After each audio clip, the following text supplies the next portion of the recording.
Hey, what's up? It's Luis with the ABR Roadshow, and we travel the country coast to coast to find the places where you need to eat at on a weekly basis. And today we are continuing our travels through the state of Washington at a city called Roslyn, in a restaurant aptly named Roslyn Mexican Grill. Now, what they're doing here is a little bit different because they're taking pre-Hispanic cuisine and they're putting a twist to it for the 21st century. So I'm very, very excited to find out what we're going to get. So why don't you come with me? Let's go check it out.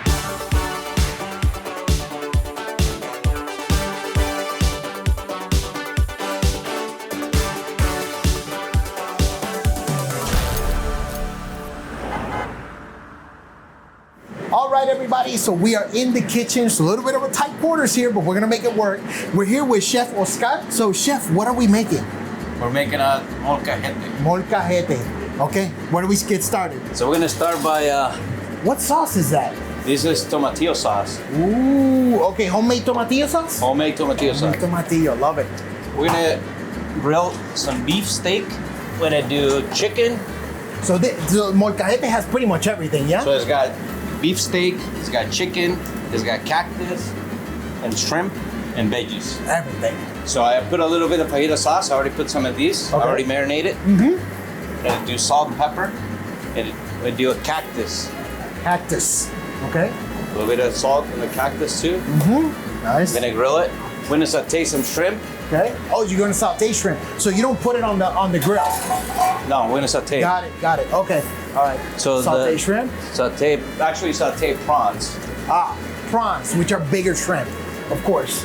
So every prawn is a shrimp, but not every shrimp is a prawn. What else we got? Molcajete, Yes, I got it heating up right here. So we're gonna grab the Molcajete? molcajete at 500 degrees. I mean, you can see the smoke coming out of it. Wow. We're gonna put the shrimp Okay. and the vegetables first. And we're gonna do the sauce. It's got some cheese. We're gonna do the chicken.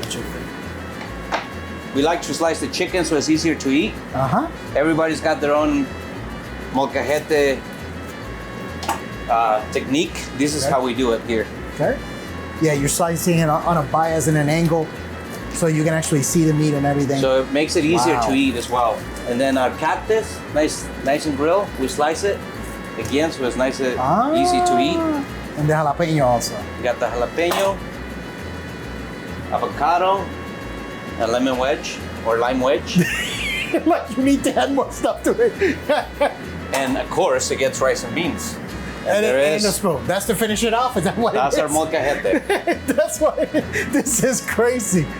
Okay, Chef, I don't even know how I'm gonna attack this, but I'm gonna Get in try. there. If you can't find anything, just get the spoon and then start pulling some things Let me out. try this. I mean, look at the steam on it. Let me give this a shot. And you want to combine it with different things. I usually like to do avocado because it's got the nice creaminess. Mm-hmm. Some shrimp. Let me see what I can grab out of here. That steak is perfect. I love the crust on it. The seasoning is fantastic. Wow.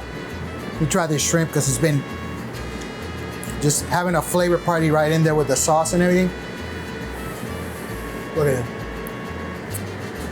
That is incredible. I'm glad you like it. You know, the shrimp is perfect. It's not chewy. It's super plump and juicy. That sauce, I've never had it with that sauce. With the cheese and everything.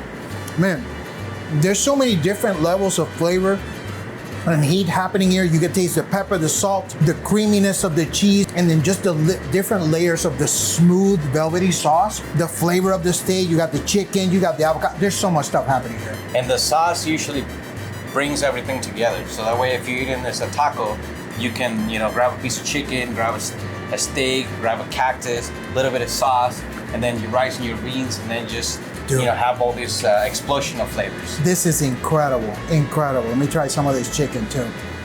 Let's see if I can grab it here. There we go. It's a home run. Okay, Chef, I know there's a couple more things you're gonna make for us, so I'm gonna leave you here be. I'll see you out there. Sound good? Sounds good.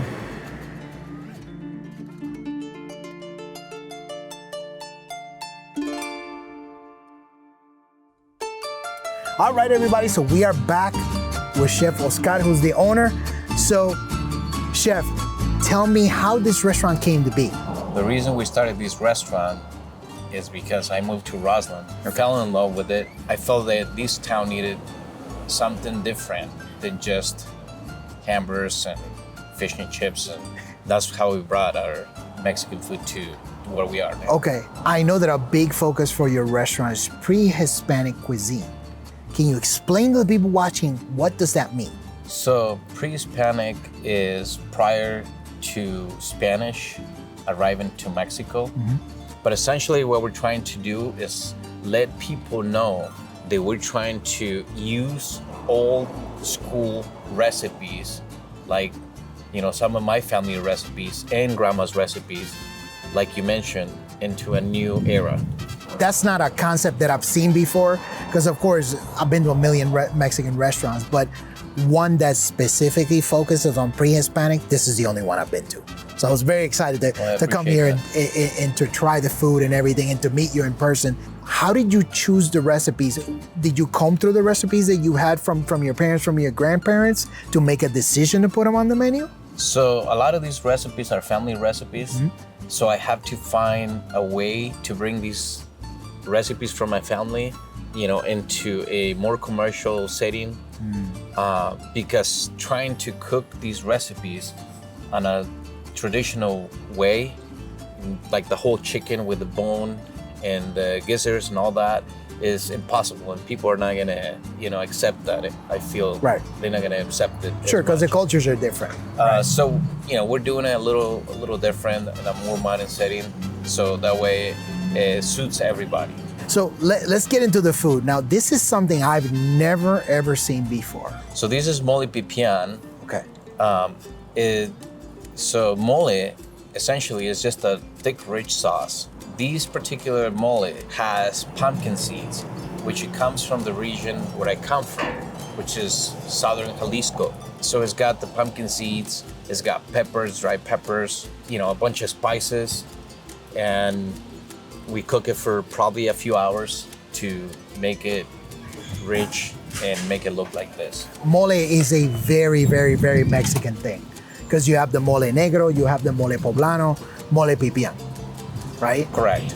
Essentially, mole translates to like a nice, rich, creamy texture sauce. Got it. Okay, let's give this a shot. Yeah, I've never had this before.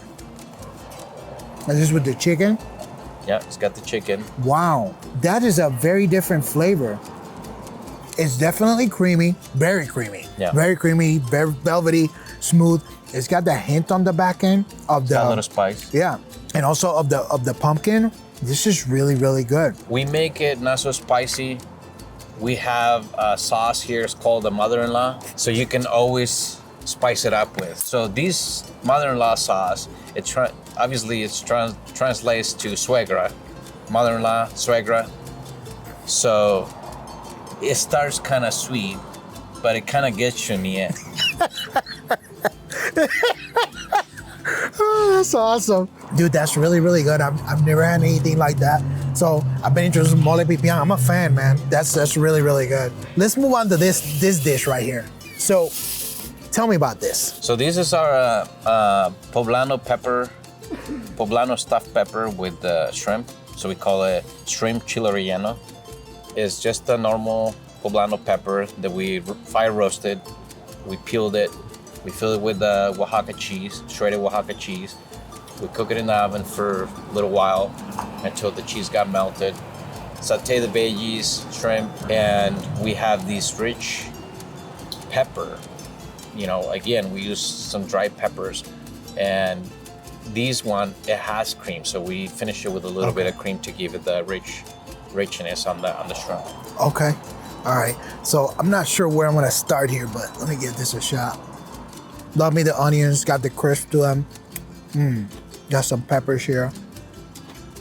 Oh yeah. Let me try the shrimp with the sauce. I mean, big shrimp too.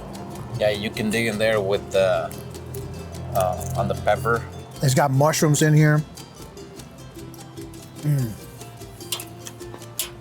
I'm making a mess, but this is fantastic. Wow, that's really good. This sauce is nice, velvety, smooth. You can taste the cheese in it. Mushroom flavor. The shrimp is perfect. home run, man. That's Thank amazing. Amazing experience here today in different dishes I've never had before. Like I said, that molcajete was ridiculous, especially with that sauce that you put in there. In both of these, I've never had mole pipian. That's fantastic. And this one right here, this chile relleno is fantastic, man. Like these sauces, this is not sauce that you can make in like 2 minutes. Yeah, a lot of these sauces definitely take a lot of time to build.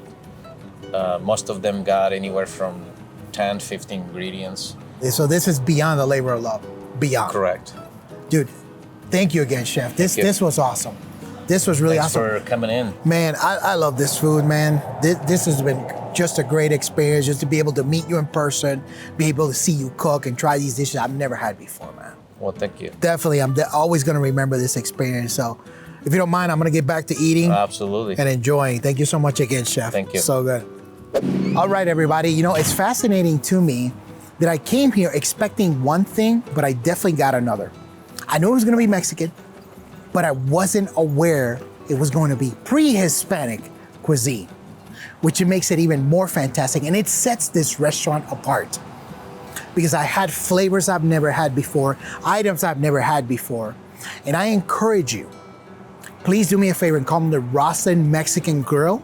You're definitely gonna love it. If you love Mexican food, trust me, you're gonna love this place. You can find a full listing for them on americasbestrestaurants.com.